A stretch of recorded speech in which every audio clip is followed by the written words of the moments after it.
Tata Motors ने अपनी नई आने वाली माइक्रो एसयूवी पंच के एक्सटीरियर को हमारे सामने रिवील कर दिया है। उन्होंने 3 टीज़र इमेजेस जारी किए जिसमें इसके फ्रंट प्रोफाइल के बाद, हालांकि फ्रंट प्रोफाइल इसके जब नाम का लॉन्चिंग किया गया था, यानी इसे पंच नाम दिया गया था, आप जानते हैं उससे पहले इसे कोड नाम HBX के नाम से जानते थे। तो उस समय इसके फ्रंट प्रोफाइल से हमें रूबरू करवाया गया और उसके बाद से 2 और टीज़र हमारे सामने जारी हुए। हालांकि वो इमेज के रूप में थे, लेकिन फिर भी उनको देखने के बाद हम उसकी रियर प्रोफाइल और साथ ही साथ साइड प्रोफाइल को अच्छी तरह से समझ पाए हैं। तो साथियों, आज के इस वीडियो में हम बात करेंगे कि ये जो नई टाटा पंच है इसका एक्सटीरियर कैसा कुछ रहने वाला है, और साथ ही बात करेंगे इसकी ग्राउंड क्लियरेंस और व्हील साइज़ यानी टायर इसके हैं वो कितने बड़े होने वाले हैं। तो नमस्कार प्यारे मित्रों, यदि आपने अभी तक इस चैनल को सब्सक्राइब ना किया हो तो इसे सब्सक्राइब अवश्य करें, क्योंकि टाटा की ये माइक्रो एसयूवी जब भी आएगी या उससे पहले इससे संबंधित जो भी छोटी छोटी खबरें हमारे सामने आती है, उन खबरों को लेकर के हम सबसे पहले आपके सामने आते हैं। लिहाजा टाटा पंच से जुड़ी हुई प्रत्येक खबर पाने के लिए आपको इस चैनल को अवश्य सब्सक्राइब करना चाहिए। साथियों, फ्रंट, रियर और साइड प्रोफाइल की अपन यदि विस्तार से बात करें तो पंच की जो डिज़ाइन है वो इसके जो कॉन्सेप्ट मॉडल था जिसे HBX के नाम से जानते थे उससे काफ़ी मिलता जुलता है। जैसे रियर में आप देख सकते हैं इसकी जो LED टेल लाइट्स हैं वो वाई शेप्ड में है और ऐसी ही कुछ इसके कॉन्सेप्ट मॉडल में दिखाई गई थी।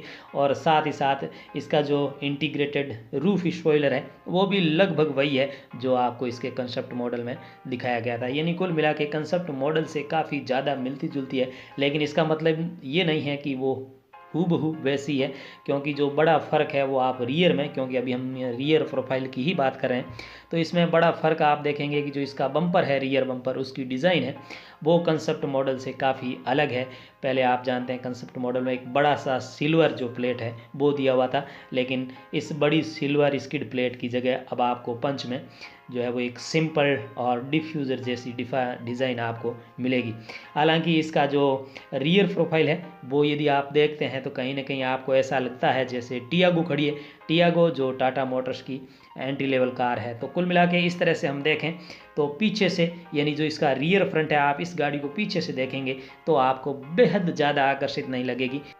हालांकि साथियों, ये एक छोटी सी बात है, इसका मतलब ये नहीं कि टाटा पंच रियर से बिल्कुल बेकार लग रही है, लेकिन क्योंकि कहीं ना कहीं टियागो की तरह लग रही है और ये मुझे बहुत ज़्यादा आकर्षित नहीं लगी पर्सनली बात करें तो, लिहाजा मैं ये बात कर रहा हूँ। लेकिन इसका मतलब ये नहीं कि मैं इसकी आलोचना कर रहा हूँ।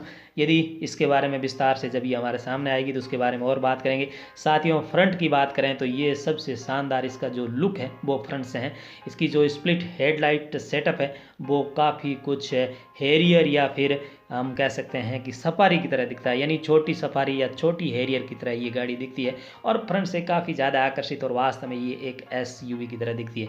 तो इस तरह से हम देखें तो रियर और फ्रंट दोनों को देखें, या फिर साइड प्रोफाइल की भी साथ हम बात कर लेते हैं, तो इसका जो साइड में आपको चंकी बॉडी क्लैडिंग दी गई है वो वास्तव में इसके जो लुक को वो रियल SUV बनाता है, हम ये कह सकते हैं। और साइड से कहीं ना कहीं आपको नेक्सन की याद आ जाएगी यदि आप इसे देखेंगे। तो इस तरह से देखें तो फ्रंट और साइड से एक बेहद शानदार स्टाइलिश गाड़ी है। रियर भी बेकार नहीं है, लेकिन कुल मिला के इसका मतलब ये हो गया कि ये एक ऐसी गाड़ी है जो SUV और हैचबैक का मिश्रित रूप है। और शहरों में जिन लोगों को एक छोटी SUV चाहिए एक व्यस्त सड़कों पर, तो ये एक उनके लिए बेहतर या शानदार चॉइस हो सकती है।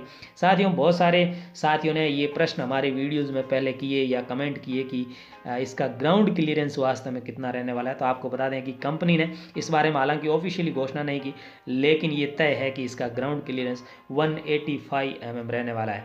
साथियों, 185, हालांकि जो सब फॉर्मेट कॉम्पैक्ट SUVs है या उससे ऊपर की गाड़ियाँ जो SUV सेगमेंट की गाड़ियाँ हैं उनका ग्राउंड क्लियरेंस आमतौर पर 200 mm से ऊपर रहता है, लेकिन ये माइक्रो SUV है और 185 mm का ग्राउंड क्लियरेंस हम शानदार मान सकते हैं। किसी भी मामले में ये कम नहीं है। इसके अलावा दूसरी एक और जो जानकारी या फिर कहें कि ज़्यादा लोग रुचि ले रहे हैं वो ये कि इसकी व्हील साइज़ यानी टायर कितने रहने वाले हैं, साइज़ कितनी रहने वाली है।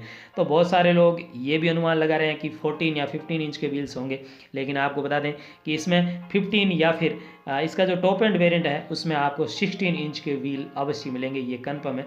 तो 16 इंच के आपको व्हील मिलेंगे। व्हील साइज़ काफ़ी बड़ी है और 16 इंच के व्हील साइज़ आमतौर पर भारतीय बाज़ार में जो छोटी एसयूवी है या फिर कहें कि सब फॉर्मेट कॉम्पैक्ट एसयूवीज है उनमें 16 इंच के व्हील साइज़ मिलते हैं। तो कहीं ना कहीं ये आपका जो साइड प्रोफाइल है उससे ये काफ़ी ज़्यादा शानदार लगेगी। बड़े टायर मिलेंगे आपको और साथ ही साथ अच्छा ग्राउंड क्लियरेंस मिलेगा। तो साथियों, इस तरह से टाटा ने अपने 3 टीजर इमेजेस के माध्यम से हमें इसके फ्रंट साइड या फिर रियर प्रोफाइल को दिखाया है।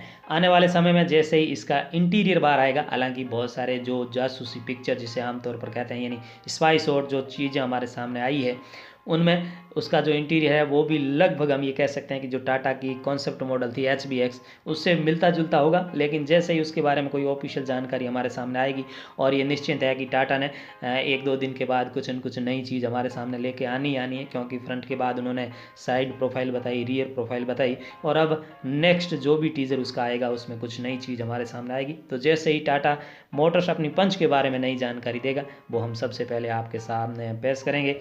आशा है ये वीडियो आपको पसंद आया होगा। इसे लाइक करने के साथ साथ इस चैनल को सब्सक्राइब करें और अपने साथियों के साथ इस वीडियो को शेयर करें। आप सबका दिन शुभ हो। Thank you.